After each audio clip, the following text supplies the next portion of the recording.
Welcome to Wake Up Missoula. Good morning, everyone. I'm Scott Ramf. I'm Noelle McFoy. And I'm Josh Minnie. And you've been watching Wake Up Missoula. See you next time. See you next time. No, I'm just joking. All right. No. So we have a great show for you guys today. We got Megs. We have a phoner. We have Josh talking about some city council government stuff. Yeah. Noelle's talking about events. We've got weather. We've got a webcam. We're just going crazy. Yeah, we're going to talk about weather soon. Today. And, of course, okay, sorry, I had to get that out of the way because I can't see the monitor on the computer. So, I want to talk quickly about our Facebook page. Yep.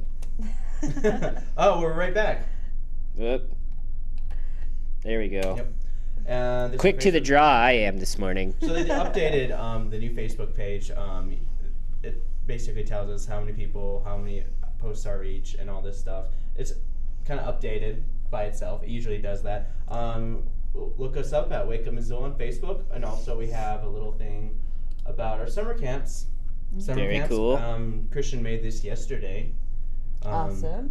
That little picture of the free movie making camp for the kids, and that's going to be going on Wednesday, June 25th through Friday, June 27th, and it's usually from 1 to 5 p.m. and it's for kids ranging 9 to 13. Mm-hmm. The other camps are, of course, week-long camps that you have to pay for, but this is the free camp I just want to harp on just for today. And what's the limit? How many kids? I don't know. Last time we had like 25 kids. But it's going to be a jungle in here. It's going to be a jungle, but I don't think we have much of a limit. I think our limit is 20. Okay.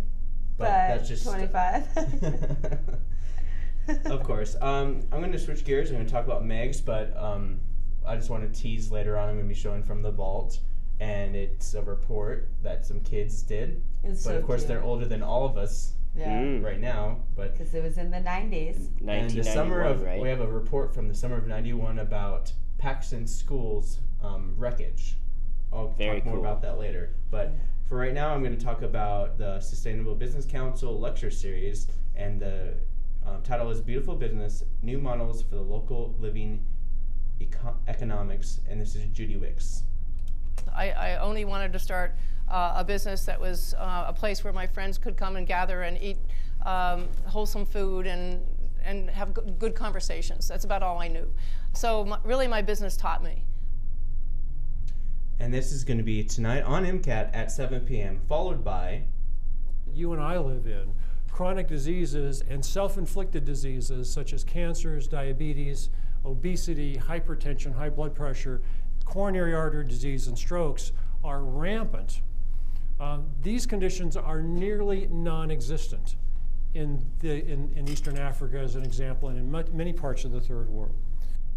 And this is going to be following that at 8:30 p.m. And this is Dr. Joseph Knapp, Jr., who is also a board member on the school. Nice. Yeah, I've met him before. Nice guy. Mm-hmm. Cool. So these are some of the programs we're going to be having on. These programs, if you miss them tonight at 7 and 8:30, they're also going to be on Saturday at 7 and, let's see, I think it's 7 and 8:30, but then they're flipped around. So keep looking for them because they're going to be on prime time tonight and tomorrow night. And we have our schedule online, right? Yes. Yeah. The schedule is online. You can always check it out, too. You can always check it out. Yeah. In case you're confused at what time. That's the wrong one.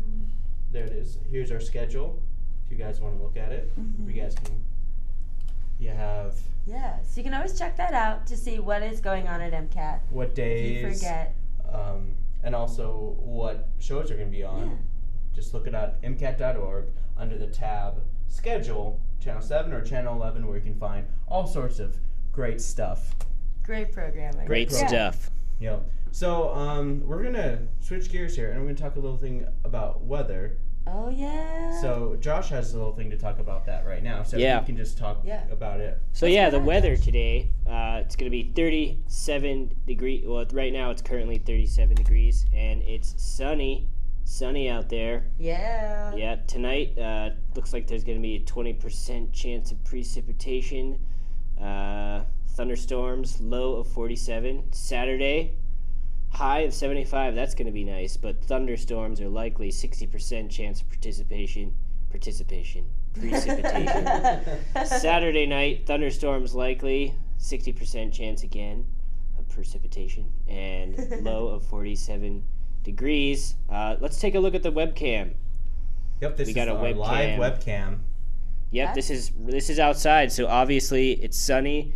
From here, it looks like there's no clouds in the sky, so it looks like it's going to be a nice day. But yeah, again, watch out for some of those thunderstorms that might And be be coming up aware later. of cars moving at 15 frames per second. Yes, yeah. FPS, yeah. Pretty fast. Yeah, looks hopping downtown. Like, Yeah. You might want to get out there already. Already? Yeah, unless you're sleeping still. Oh, yeah. Okay, well, I've got some events going on for the weekend.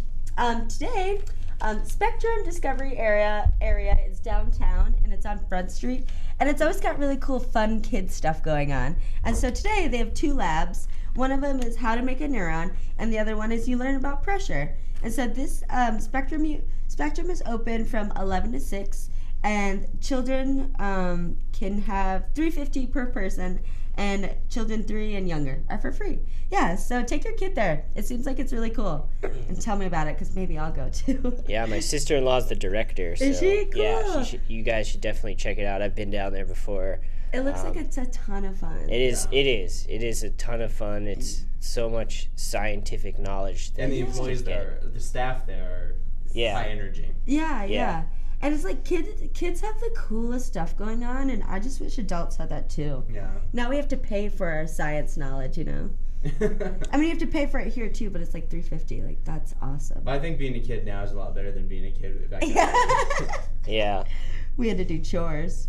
We had to walk to school Yeah. both ways. We'd be throwing rocks at each other all the time. It'd We be had to like, walk 8 miles to school in snowstorms. Kids just get bikes now. They didn't even talk about climate change when we were kids. I don't even know. like the good old days. Anyways, I digress. We continue talking about events. And then also today at the Children's Museum from 11:30 to noon.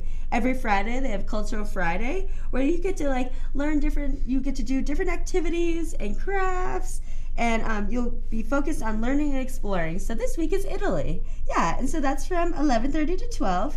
And yeah, just learn about Italy through crafts and activities. Also this weekend is Neon City 3, which is at Lolo Hot Springs.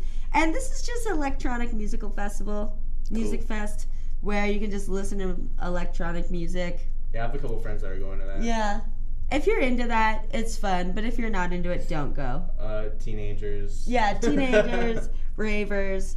I mean, I've been before. You have to be in the right mindset. You do. Yeah. It's very high energy. Yeah. I like to listen to electronic music when I study. Well, I used to like to listen to it when I study when I'm in college. That's awesome. Just kind of zone out, Yeah. go to the beat. Beat, type. Yeah, it's not really my cup of tea. But I figure I'd tell everyone about it. Yeah. And not be biased. We just were, but anyway. Yeah. Anyway. I digress. Let's go on. Okay, and then so this weekend is the Corridor Carnivores Classic, where this is a benefit for the Missoula College Culinary Arts Program, and it's kind of like a 2-day event. Tonight there is a dinner and a live auction, and so it's $125 per person and $1,000 for a table of 8. And what they do is they make a huge dinner and they put on by the culinary arts students for all these people. And so Missoula College culinary students will make a dinner, and there'll be a barbecue pitmaster competition, cocktail specialties from local distilleries, and there will be music. And proceeds go directly to the Missoula College Culinary Arts Program. And you can call 243-7870 to get tickets and more information. And then they're also having it on Saturday, so I'll go in further and tell you about that in a second. Also tonight there is music at the Top Hat, 10 Spoon Winery, Union Club, Sunrise Saloon, Palace, VFW, Monks, and the Badlander. And then Saturday, Missoula County is having a disaster drill up at the airport. Yeah, so I'm going to read you that event page because they need volunteers. So volunteers are needed to play roles as crash victims and family members in this mock airport disaster in order to give Missoula County emergency responders practice and preparation for a real disaster situation. So that'd be kind of a cool opportunity. 2 volunteer times are available.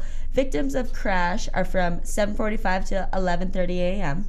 And then family members of victims are 10:45 to 4:30 p.m. And then volunteers are also needed to provide support services to those participating in the drill. Yeah, so you can call 728-7682 for more information on it. And yeah, if that sounds like something interesting to you, go check that out. Also tomorrow, Farmers Market is down by the X's from 8 a.m. to 1. Clark Fork Market in Caris Park from 8 a.m. to 1. And then the People's Market in Higgins and Pine is from 9 to 2. So Farmers Market is back, as we've discussed before, and it's awesome. Also tomorrow is an Audubon trip featuring Bobo Links in the Bitterroot. They leave at 8 a.m. and they return at 1. And I had no idea what a Bobo Link was. And I'm sure a lot of other people don't either. So I have a video. So this is what a Bobo Link is.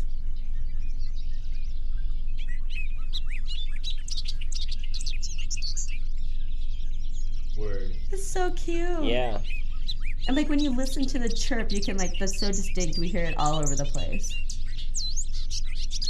But yeah, so the Audubon is going to go check those guys out. That's tomorrow from 8 a.m. to 1. So yeah, that looks cool if you don't have anything going on. Also at the Clark Fork Market tomorrow, there's a native plant sale. There will be selling over 1,100 plants with 40 different species. So check that out. Go get some for your garden. That'd be great. And then also is a Wear It Again jewelry sale. This is at St. Anthony Church from 93. All proceeds will help the Missoula Aging Services to continue to provide programs and services. And this is awesome because like I'm hoping there's going to be some vintage jewelry from some older women and yeah, hop on that, You everyone. like vintage jewelry? Oh yeah. I Awesome. love jewelry of all kinds. Yeah. Any of it is good. Okay, and then now the second part of the Corridor Carnivores Classic. So on Saturday, there'll be like a barbecue cook-off. They're going to roast an entire steer. Yeah, and so it's $20 day of or $18 in advance. They'll have tastings from breweries, wineries, and distilleries. And the music will start at noon, and you can call 243-7870 for more info and to get tickets. So it's kind of nice because it's like a 2-day thing. You can be like, have a nice expensive dinner and then barbecue cook-off the next day. So that's nice if you can't afford the dinner. No, and MCAT will be there filming it. Oh, really? Perfect. Yeah, that'll be fun. That'll be really fun. And then also tomorrow there's music at Ten Spoon Winery, Droughtworks, Top Hat Lounge, Badlander, Union, Sunrise, Monks, and the Dark Horse. And then I have one last event, and it's for Sunday, and it's a musical theater tribute to the Beatles, which is kind of cool. Yeah, it's at 7 p.m. at the Denison Theater at the University. I've got the event page. I'm going to read a little bit for you.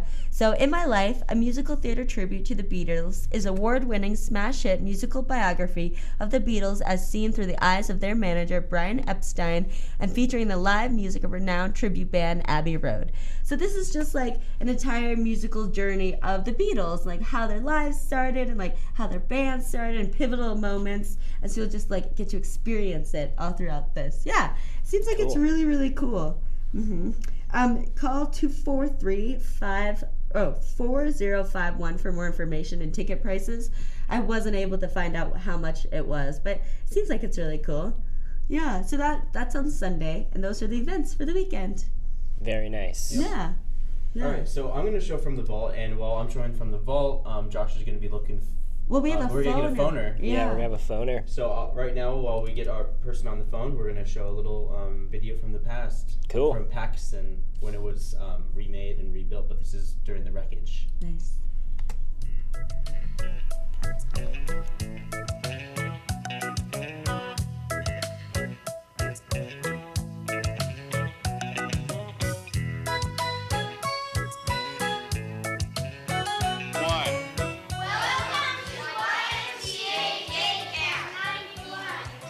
Okay, try it again. 5, 4, 3, 2.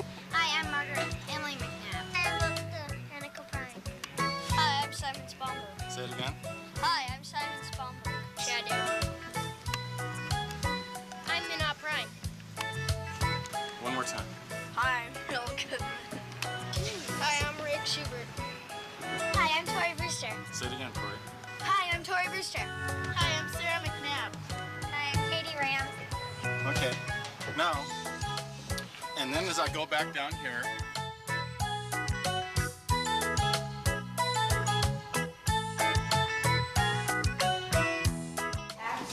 now remember, when we go to these, you guys listen to me for a minute. We'll ask some of you maybe to hold the mic. We'll ask some of you to let us interview you. You know, have you ever been here? You don't want to? Well, that's fine.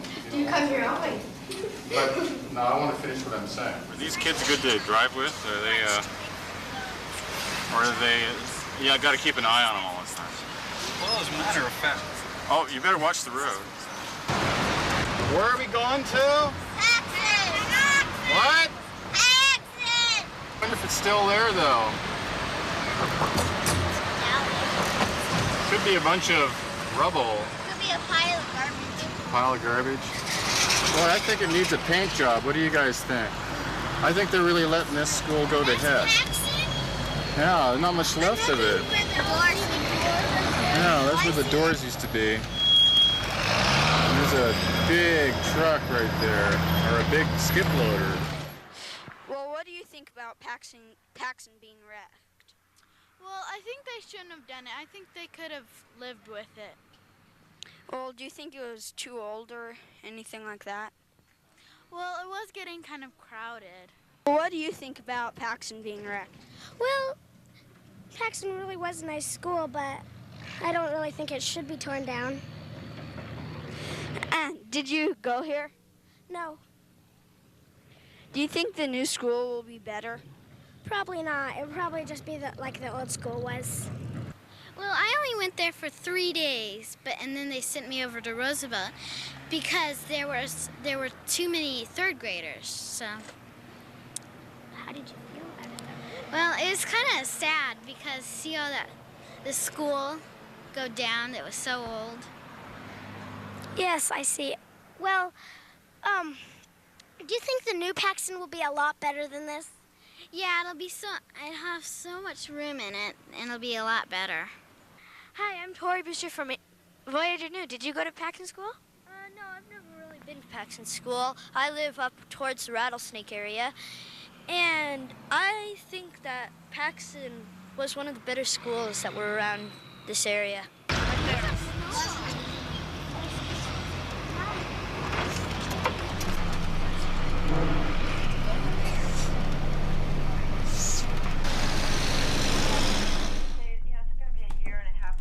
All right, we are back. We're back. Yeah. And we are introducing a guest that's on the phone, so. All right, hey, Lavelle Means, how are you doing? I'm doing great, thank you. Great, so tell us about this community meeting that's coming up with the mayor and the City of Missoula Development Services. Okay, well, yeah, this is a community kickoff of a planning initiative we're doing that's called Our Missoula, Looking Inward, Moving Forward. And it's really at the ground level here, the first meeting for it, and we're inviting the community, anybody Missoulians, to come out and hear a little bit about the project. It's going to be a project that will develop into a 20-year policy for growth for the city. So there's a lot to learn. At the meeting, we're going to provide some background about why we have to do it and ways that the community can get involved. It's really important to hear from our city voices, the people who live and work around town. And then we have a guest speaker, too, that's coming in. He's a nationally known land use planner that's going to provide some insights about what he's seen around the rest of the nation on ways to enhance a successful community. Great, great. So why is it important that we look inward? Well, we've been struggling with how to balance all the needs of the community and how to be responsible in that planning. And with the inward focus, you end up looking at where services already exist and how to be able to make the most of those. This is something that the city has thought about and focused on for about the last 4 or 5 years. And I think, since especially the recession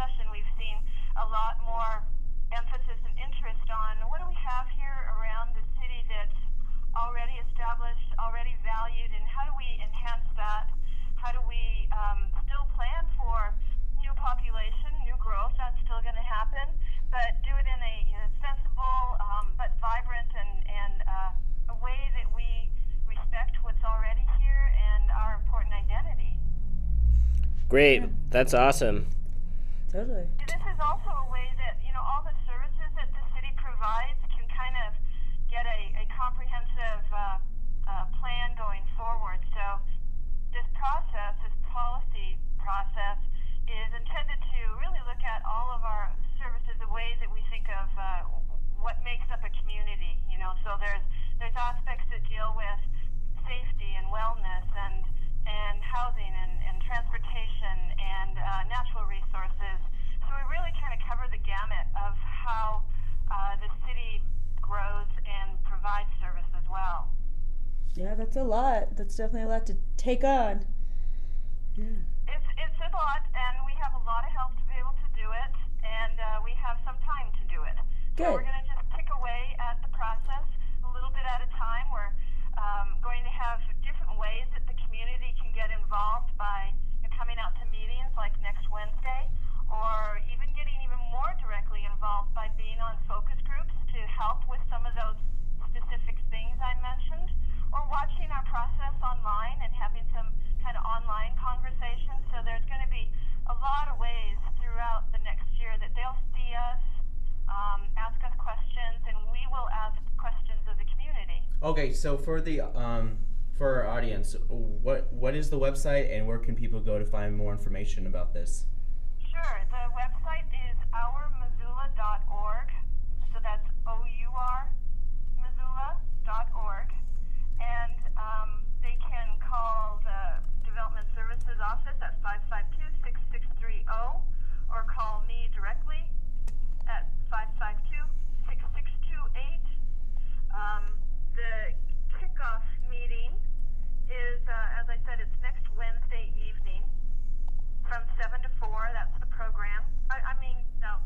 7 to 9. And it's at the Doubletree Hotel. Awesome.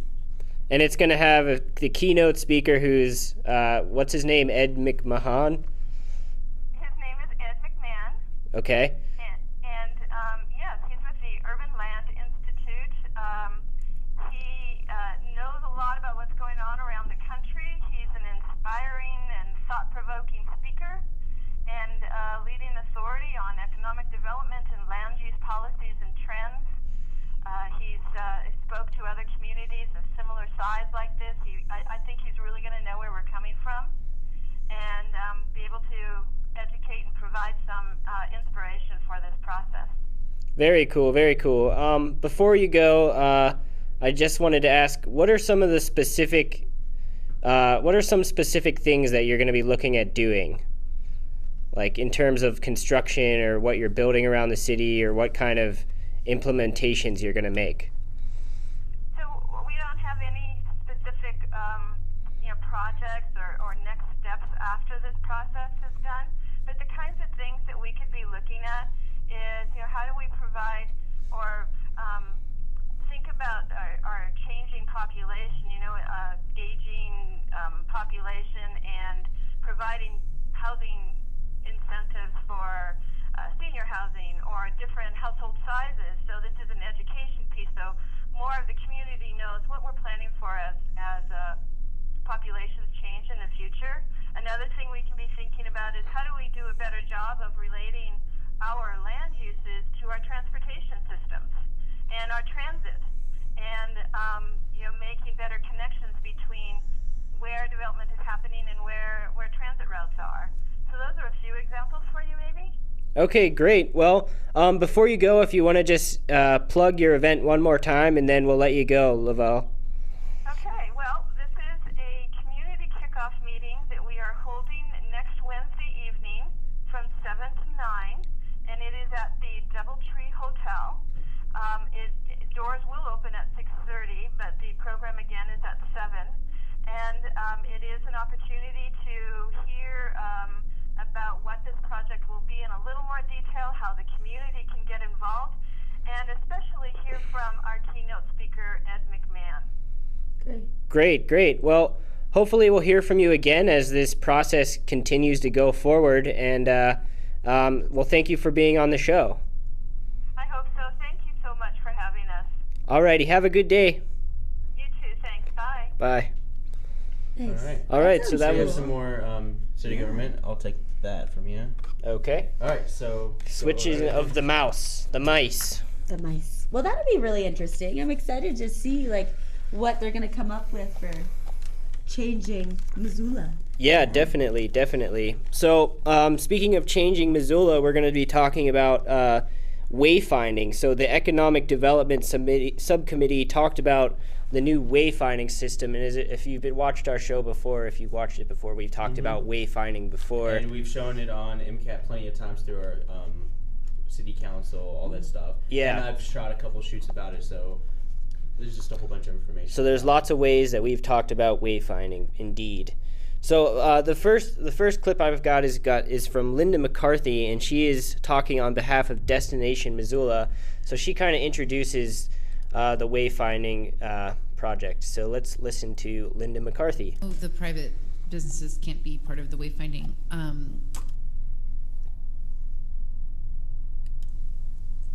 So okay, it seems like it's there it goes. Nonprofits can. Is it nonprofits can and private can? We have selection criteria, and it's about 6 pages, and it outlines all the different areas and what can be included. Actually, this is the wrong clip. You're at the last clip. I'm at the last clip. Let me start that again. Okay, so here's again Linda McCarthy, and she's talking about the wayfinding Thanks system. for being with us today. You're welcome. I'm Linda McCarthy with the Downtown Missoula Partnership. That may be a new term for some of you.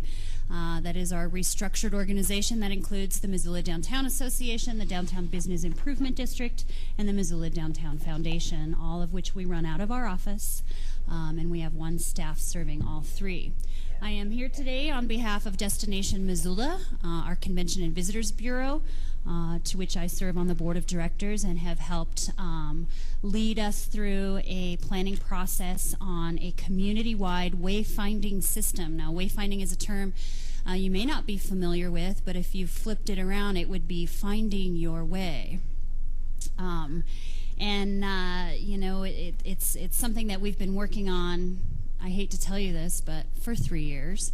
And I want to just give you a quick overview and help connect to branding. I do have a picture up here. This is an intersection you're probably very familiar with. And as you can see, we have a significant amount of what we would call sign clutter. And some of those signs are trying to tell you where to go.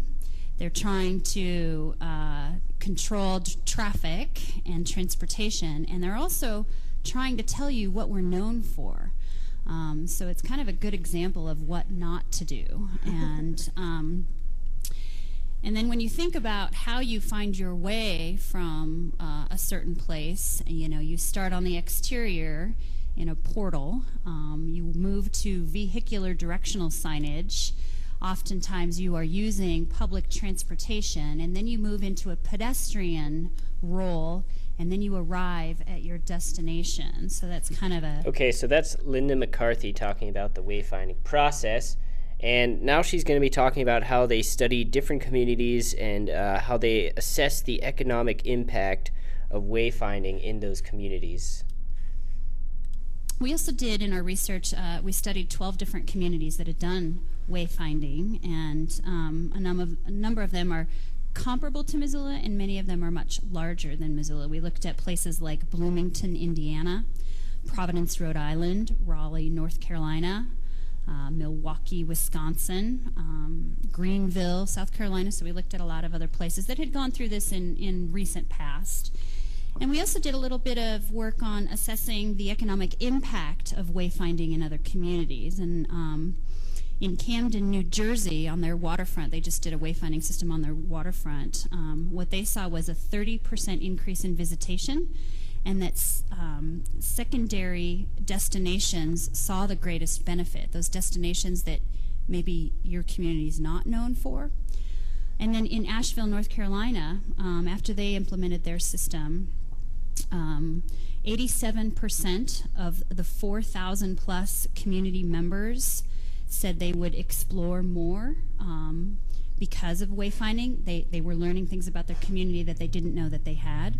And 70% of the 85,000 plus visitors that they surveyed said that they would extend their stay and spend another night or more. Okay, so they're talking a little bit about the economic benefits. I'm going to jump ahead and So basically, there's this idea that these wayfinding signs will have little things that you can use your smartphone applications with. So they're going to be talking, I don't think they're going to be talking about the digital component of the wayfinding, but I don't think it's where they want it to be. But let's take a listen from this clip.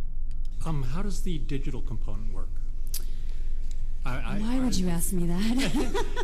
No, So you'll build out apps that speak to specific layers. For example, we're doing a historical layer called Next Step, which is a historical app about all the different places that we have. How you promote your community online through your websites, through your cell phone applications. And obviously, I'm not the most technology savvy person in the room. But it really ties in with, how does the Missoula Economic Partnership promote and market out of area? How does Destination Missoula showcase Missoula out of area? So in some places do electronic kiosks, like if you have indoor kiosks, or if you live in a community that doesn't have rain and snow, you can have, sort of electronic kiosks that tie into, somebody's website, or that can be a touch screen so you can find the kind of information you want when you're on site. Okay, so they're talking about the digital component there.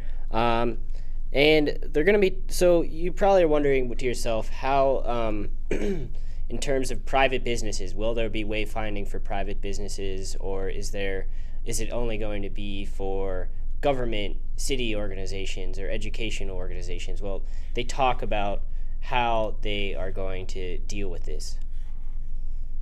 Won't be included, and yes, it does kind of fall in line with that, sort of private sector, public sector, public good, what makes things unique or what makes something a destination. And I'm happy to go through that with you at some point, but it's very detailed. Go ahead. And so if an organization wanted to, is it like an application that they fill out? Or? So once we get the system set up, we'll need to, I think, develop an advisory committee that, will have to sort of be the entity that, requests go through. And there will need to be changes that get implemented, and the city will manage the system, once it's completed and done. And when you have changes like name changes, or when you have streets that go from one-way to two-way streets, you'll have changes. Or when you build a new conference center or event center, you'll add those things to it. But the selection criteria is pretty well defined. So I would envision, and we're kind of walking through this right now, that development services would probably be the home for that. Okay. So that's talking about the selection we also have a, criteria. Design. And we're going to move it ahead to another committee of the whole. If I can just pull this other page up.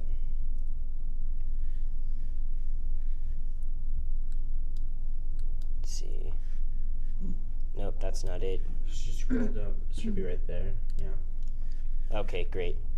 Here it is. So, this is committee of the whole, and Brian von Losseberg is calling for a resolution calling for Surface Transportation Board and the Montana Department of Environmental Quality to hold public hearings in Missoula during the Tongue River Railroad and Otter Creek Mine environmental impact statement processes. So let's hear from Brian von Losseberg. I've asked for you to review through the referral a draft resolution regarding public hearings. It's essentially the resolution calls for holding public hearings in Missoula that pertain to coal development and coal rail traffic in the southeastern part of the state. I pulled out in the referral some sort of specific parts from the Surface Transportation Board's study scope, final scope of study that I thought would be useful for people to reference. And they were in bullet form toward the end of the referral. And just to kind of recap those quickly, the STB has talked about giving interested parties the opportunity to participate in the environmental review process. They talk about in that study how they'll examine issues with traffic congestion caused at existing rail grade crossings, that they'll look at impacts from locomotive, diesel emissions, and coal dust emissions, And so these are a number of the things that are then referenced in the draft resolution. And then finally, I included some links there, and the reason for bringing this resolution at this point in time is that Surface Transportation Board will be completing and issuing their draft environmental impact statement in late summer this year. So it's prudent at this point to consider making a resolution to this fact, calling on them to hold public comment opportunities here in our community. They say that once the draft EIS is issued, public meeting dates for the board to receive oral comments will be announced at that time. So this is the appropriate time to do that. And there's kind of two parts of this. STB is doing this along the rail traffic line, and then DEQ, and it actually was pointed out to me that DEQ jointly with DNRC is handling the EIS for Otter Creek Mine. Okay, so that's Brian von Losseberg talking about the resolution. We actually have a clip from MCAT's very own, I guess you could call her very own, but one of our own producers, Jan Holm, who produced a documentary very, very short time ago called Coal Road to China. Mm-hmm. And this is Jan talking about her concerns about the Tongue River Railroad and the Otter Creek mine. So let's listen to Jan.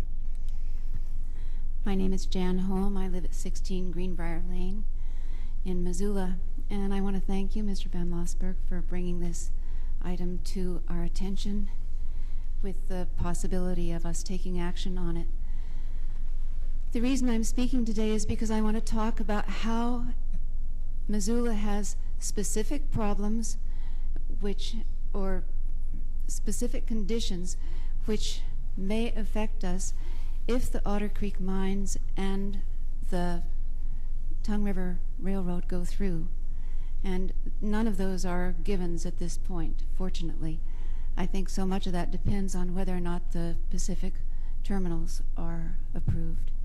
So what I've passed out, or what's going around here, is a health risk study for the Burlington Northern Santa Fe Railroad at the Spokane Railroad.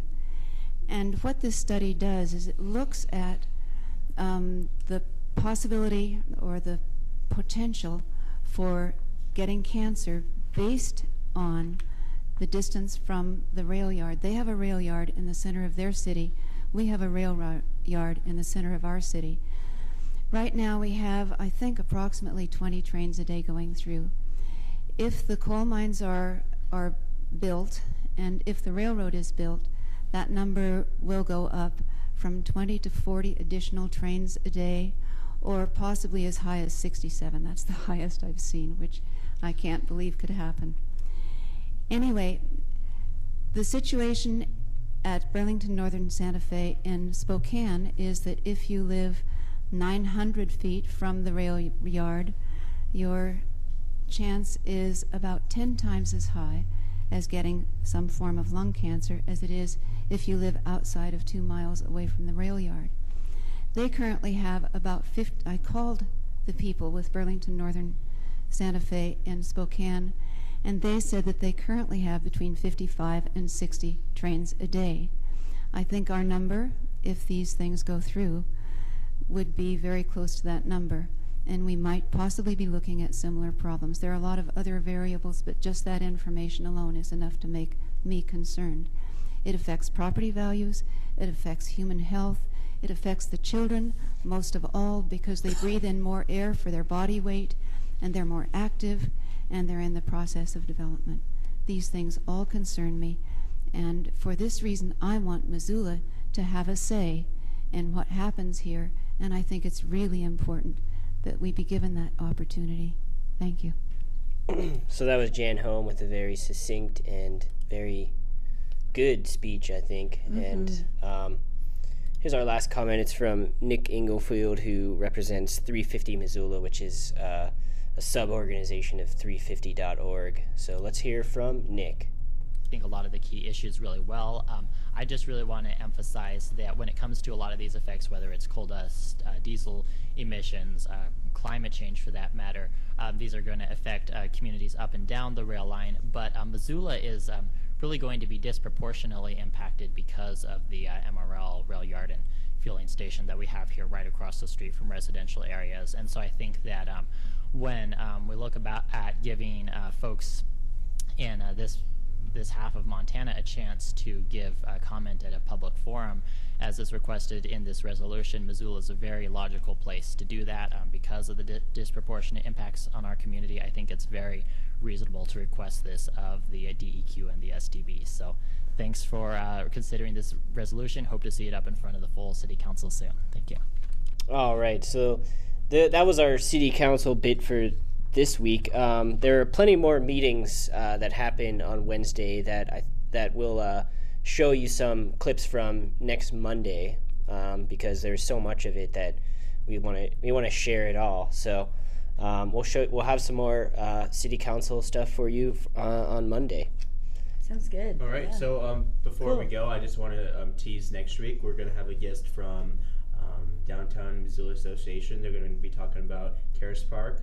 Out to lunch, and Downtown Tonight next week. Does that start next week? Mm-hmm. Cool. Very cool. And if you have an organization or an event that's coming up and you want to talk about it, come on to our show. You can email us at mcat@mcat.org, or you can call us at 542-MCAT, numerically 542-6228. Or you can go to our Facebook page. Yeah. Yep. Our Facebook page, Wake Up Missoula. Yep. So thanks for joining us.